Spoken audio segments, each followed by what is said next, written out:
Hoxe, Día do Libro, me parece unha oportunidade fantástica para recomendar a recuperación da afición á lectura. Tamén hai que decir que nas circunstancias que estamos a vivir do confinamento é unha etapa que nos ofrece posibilidades que debemos aproveitar. Unha delas é a de recuperar o hábito da lectura para aqueles que o perderan ou a de disfrutar do tempo do que dispoñemos para ler libros en maior cantidade e con maior dedicación do que podemos facer no día normal. O último libro que acabo de ler é este de Almudena Grandes,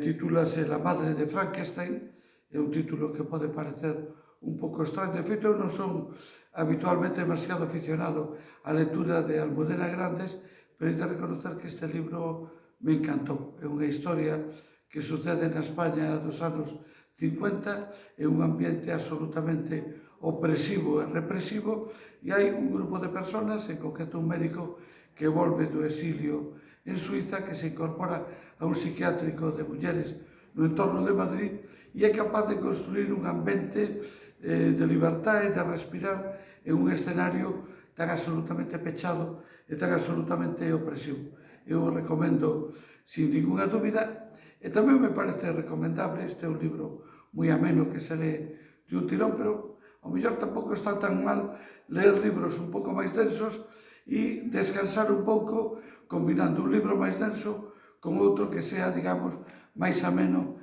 e máis entretenido. Eu o fago habitualmente e a verdade que me senta moi ben, é moi bo para dormir,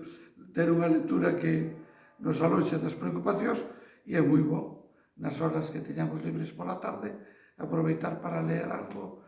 pois máis denso que nos axude a reflexionar e nos axude a ver máis claro o futuro.